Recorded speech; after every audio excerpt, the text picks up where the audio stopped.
नमस्कार। आज का टॉपिक है शक्ति पृथक्करण, सेपरेशन ऑफ पावर्स और अमेरिका का संविधान। इससे पूर्व के वीडियो में हमने अमेरिका की संघीय व्यवस्था के प्रमुख लक्षणों का अध्ययन किया। उन लक्षणों में से शक्ति पृथक्करण एक प्रमुख लक्षण है। ये लक्षण अमेरिका का प्रमुख संवैधानिक लक्षण है और किस तरीके से शक्ति पृथक्करण अमेरिका की संघीय व्यवस्था में कार्य करता है और क्या विचार थे जिन्होंने इस सिद्धांत को अमेरिकन संविधान में ये महत्वपूर्ण स्थान दिया है, ये सब आज की हमारे इस चर्चा का विषय रहेगा। शक्ति पृथक्करण का सिद्धांत, theory of separation of powers. ये सिद्धांत प्रसिद्ध फ्रांसीसी विचारक मॉन्टेस्क्यू ने अपनी पुस्तक स्पिरिट ऑफ लॉज 1748 में सर्वप्रथम प्रतिपादित किया था। मॉन्टेस्क्यू एक फ्रांसीसी विचारक थे और मॉन्टेस्क्यू के जीवन काल में फ्रांस में लुई 14वें और लुई 15वें जैसे निरंकुश राजाओं का शासनकाल था और इन राजाओं के शासन में नागरिकों की स्वतंत्रता है वो बिल्कुल भी सुरक्षित नहीं थी और लुई 14वें तो यहाँ तक कहते थे कि मैं ही राज्य हूँ। तो शक्तियों का अत्यधिक केंद्रीकरण है वो फ्रांस की व्यवस्था में पाया जाता था।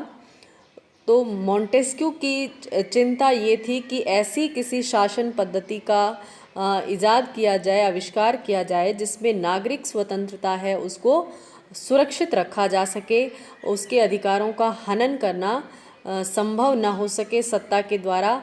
ऐसी किसी व्यवस्था की तलाश में वो थे और इसके लिए वो चाहते थे कि सरकार के पास 3 प्रकार की शक्तियाँ होती है।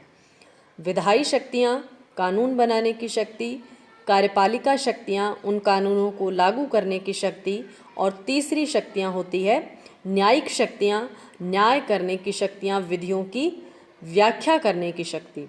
ये 3 तरह की प्रमुख शक्तियाँ सरकार के पास में होती है। तो मॉन्टेस्क्यू चाहते थे कि इन तीनों प्रकार की शक्तियों को अलग अलग अंगों के पास में होना चाहिए। यदि ये शक्तियाँ एक ही स्थान पर एक ही केंद्र में इकट्ठी हो जाती है तो नागरिक अधिकारों का हनन होता है। जैसे यदि एक ही व्यक्ति या एक ही संगठन या एक संस्था स्वयं ही कानून बनाती है, स्वयं ही उनको लागू करती है और स्वयं ही उनके उचित या अनुचित होने का निर्धारण करती है, तो हम नागरिक स्वतंत्रता की अपेक्षा ऐसी संस्था से नहीं कर सकते। कोई भी व्यक्ति स्वयं के मामले में जज नहीं हो सकता, स्वयं के मामले में निर्णय नहीं दे सकता। तो जिस संस्था ने कानून बनाए हैं वही यदि उनकी वैधानिकता का परीक्षण करेगी तो हम उस संस्था से नागरिक स्वतंत्रता की रक्षा की अपेक्षा नहीं कर सकते। तो ये वो बैकग्राउंड था। फ्रांस का वो आताताई अत्याचारी शासन था जिसने मॉन्टेस्क्यू को ऐसी व्यवस्था खोजने के लिए प्रेरित किया और मॉन्टेस्क्यू जब ब्रिटेन गए वहाँ पर उन्होंने नागरिकों की जो स्वतंत्रता है उसका स्तर देखकर वो बहुत प्रभावित हुए और उसके पीछे का कारण जब उन्होंने जानना चाहा तब उन्हें ये महसूस हुआ या ये उन्होंने अनुभव किया कि ब्रिटेन के अंदर ये तीनों प्रकार की शक्तियाँ, विधायी, कार्यकारी और न्यायिक शक्तियाँ, ये तीनों प्रकार की शक्तियाँ अलग अलग अंगों के पास में है। इन शक्तियों का केंद्रीकरण ब्रिटेन में नहीं पाया जाता और यही ब्रिटेन के नागरिकों की स्वतंत्रता का राज है, ऐसा मॉन्टेस्क्यू ने अनुभव किया और अपने उस अनुभव को उन्होंने स्पिरिट ऑफ लॉज 1748 में शक्ति पृथक्करण के सिद्धांत के रूप में प्रस्तुत किया। अब शक्ति पृथक्करण का बैकग्राउंड मैंने आपको बताया है कि ये सिद्धांत किस तरीके से अस्तित्व में आया, कैसे इवॉल्व हुआ। अब ये किस तरीके से अमेरिका के संविधान में आया, इसको अमेरिका ने किस तरीके से आत्मसात किया। अमेरिका के संविधान में शक्ति पृथक्करण शब्द का कहीं भी उल्लेख नहीं है। सेपरेशंस ऑफ पावर, इस वर्ड को अमेरिका के संविधान में इस्तेमाल नहीं किया गया है, लेकिन फिलाडेल्फिया कन्वेंशन में शामिल होने वाले संविधान निर्माता है वो मॉन्टेस्क्यू की पुस्तक से बहुत प्रभावित थे और उनका भी संविधान निर्माण के पीछे मुख्य लक्ष्य था नागरिक अधिकारों, नागरिक स्वतंत्रता की रक्षा करना। इस रक्षा के लिए उन्हें उपाय कहाँ मिला? शक्ति पृथक्करण के सिद्धांत के रूप में उन्हें उपाय नजर आया और उन्होंने इस सिद्धांत को अपनी संविधान में आत्मसात करने का निर्णय लिया। तो संविधान के प्रथम जो 3 अनुच्छेद हैं उनसे हमें इस सिद्धांत का परिचय मिलता है। अनुच्छेद 1 व्यवस्थापन संबंधी शक्तियां हैं उनको कांग्रेस को देता है, कांग्रेस में निहित करता है, यानी कानून निर्माण की शक्तियां अमेरिका की व्यवस्थापिका जिसे कांग्रेस कहा जाता है उसके पास होगी। अनुच्छेद 2 कार्यपालिका संबंधी शक्तियों के बारे में है, कार्यपालिका शक्तियां राष्ट्रपति को प्रदान की गई है। और अनुच्छेद 3 न्यायिक शक्तियों के संबंध में है, ये न्यायिक शक्तियां अमेरिका के सर्वोच्च और अधीनस्थ न्यायालय उनको ये शक्तियां दी गई है। उसके बाद संविधान में इस शब्द का कहीं उल्लेख नहीं है, लेकिन संविधान का जो ढांचा है उसको देखकर हमें इस सिद्धांत के वहाँ होने का आभास मिलता है। उसके पश्चात किलबॉर्न बनाम टॉमसन 1880 के बाद में सर्वोच्च न्यायालय ने शक्ति पृथक्करण को अमेरिका की संवैधानिक विधि का एक प्रमुख लक्षण बताया है, यानी ये संविधान में परिलक्षित हो रहा है। संविधान निर्माताओं की जो भावना है या संविधान का जो फ्रेमवर्क है वो शक्ति पृथक्करण की ओर इशारा करता है, ऐसा कहा गया है किलबॉर्न बनाम टॉमसन केस में। अब है इन सरकार के तीनों अंगों का गठन कैसे होता है और उनका कार्यकाल कितना है। कांग्रेस जो वहाँ की व्यवस्थापिका है उसमें 2 सदन होते हैं, प्रतिनिधि सभा और सीनेट। दोनों का जनता के द्वारा प्रत्यक्ष रूप से निर्वाचन किया जाता है। कार्यपालिका जिसमें वहाँ के राष्ट्रपति और सचिव यानी मंत्री शामिल होते हैं। तो कार्यपालिका का प्रमुख होता है राष्ट्रपति, उसका निर्वाचन निर्वाचक मंडल के द्वारा किया जाता है। जनता अप्रत्यक्ष रूप से अपने राष्ट्रपति को चुनती है। न्यायपालिका न्यायाधीशों की नियुक्तियां हैं वो सीनेट के द्वारा, कांग्रेस के अपर हाउस के द्वारा ये नियुक्तियां की जाती है। इसके बाद है कार्यकाल। कांग्रेस का कार्यकाल, प्रतिनिधि सभा का कार्यकाल 2 वर्ष का होगा और सीनेट का कार्यकाल है वो 6 वर्ष का है। राष्ट्रपति का कार्यकाल 4 वर्ष का है और न्यायाधीश है वो आजीवन अपने पद पर बने रहते हैं।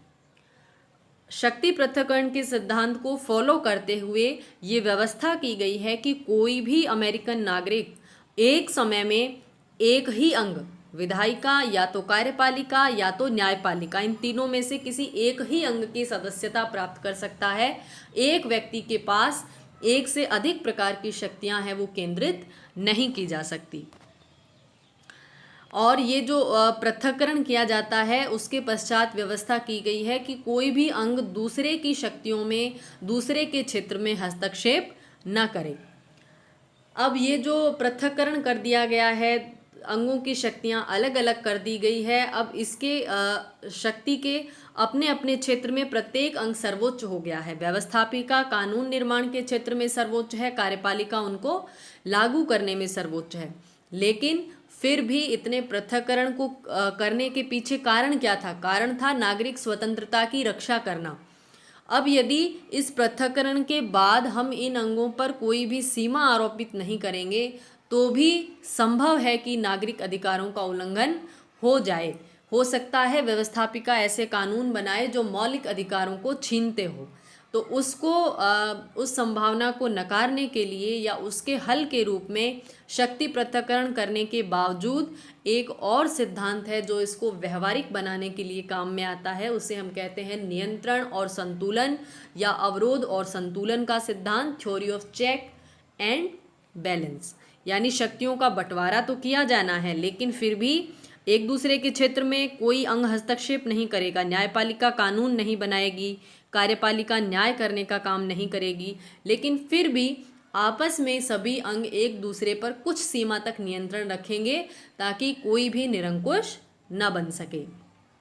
तो ये इस सिद्धांत का मूल उद्देश्य है। तो तीनों अंगों पर किस तरह से नियंत्रण होता है, कांग्रेस की जो विधि निर्माण का कार्य करती है उसकी शक्ति पर क्या संतुलन है। कांग्रेस के द्वारा बनाई गई विधियों पर राष्ट्रपति है, उसको वीटो पावर की शक्तियां हैं। कुछ परिस्थितियां होती है जिसमें अमेरिकन राष्ट्रपति कांग्रेस के जो विधायन हैं उनके ऊपर वीटो इस्तेमाल कर सकता है। और न्यायपालिका कांग्रेस के द्वारा बनाए गए कानूनों को संविधान के आधार पर उनका परीक्षण कर सकती है, उनकी संवैधानिकता है उसका पुनरावलोकन कर सकती है।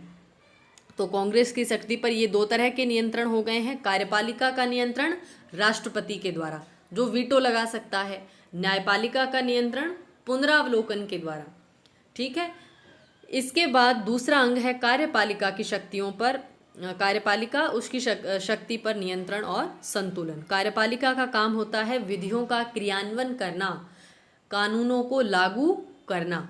तो ये लागू करने की जो शक्ति है उसके ऊपर क्या नियंत्रण हो सकता है। अमेरिका में कार्यपालिका कौन है, वहाँ का राष्ट्रपति और उसके सचिव। तो राष्ट्रपति क्या क्या काम करता है, विदेशी राज्यों के साथ संधि और समझौते करता है। इस संधि और समझौते के ऊपर सीनेट का 2/3 समर्थन उसे आवश्यक है, यानी व्यवस्थापिका ने कार्यपालिका पर नियंत्रण स्थापित किया है। संधि और समझौते जो भी राष्ट्रपति करेगा उसके ऊपर सीनेट का 2/3 बहुमत है वो आवश्यक होगा। युद्ध की घोषणा करना ये भी राष्ट्रपति का काम है, लेकिन इसके ऊपर भी उसे व्यवस्थापिका का समर्थन है, कांग्रेस का समर्थन है वो आवश्यक होगा। बजट, कार्यपालिका बजट के बिना अपनी विधियों, जो भी विधियां बनाई गई है उनको लागू नहीं कर सकती। कोई भी कार्य बजट के बिना संभव नहीं है। और उस बजट के ऊपर भी किसका नियंत्रण है, कांग्रेस का नियंत्रण है। कांग्रेस ही बजट को पास करती है। राष्ट्रपति के द्वारा की जाने वाली नियुक्तियों पर सीनेट का साधारण बहुमत से अनुमोदन आवश्यक है। राष्ट्रपति विभिन्न प्रकार की नियुक्तियां करता है, जैसे जजों की नियुक्तियां हैं, न्यायाधीशों की नियुक्तियां राष्ट्रपति के द्वारा की जाती है। सैन्य नियुक्तियां कई प्रकार की राष्ट्रपति के द्वारा की जाती है। इन सब नियुक्तियों के लिए उसको सीनेट का समर्थन है वो चाहिए होता है, उसके बिना ये काम नहीं होगा। महाभियोग की प्रक्रिया, राष्ट्रपति है उसको इम्पीचमेंट प्रोसेस से, महाभियोग की प्रक्रिया से व्यवस्थापिका अपने पद से हटा सकती है, यानी कार्यपालिका के ऊपर फिर से व्यवस्थापिका का नियंत्रण है वो स्थापित किया गया है। और कार्यपालिका के रूप में राष्ट्रपति जो भी काम करता है न्यायपालिका उनका पुनरावलोकन कर सकती है, यानी कार्यपालिका अपने सभी जो कार्य हैं उनको करने के लिए अपने क्षेत्र में स्वतंत्र है, यानी व्यवस्थापिका क्रियान्वयन नहीं करेगी, न्यायपालिका भी कानूनों को लागू नहीं करेगी, दोनों इसके क्षेत्र में प्रवेश नहीं करेगी।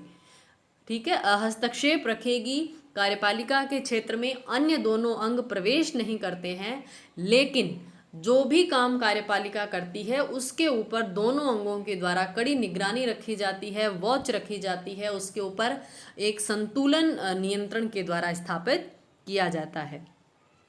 तीसरा अंग होता है सरकार का न्यायपालिका।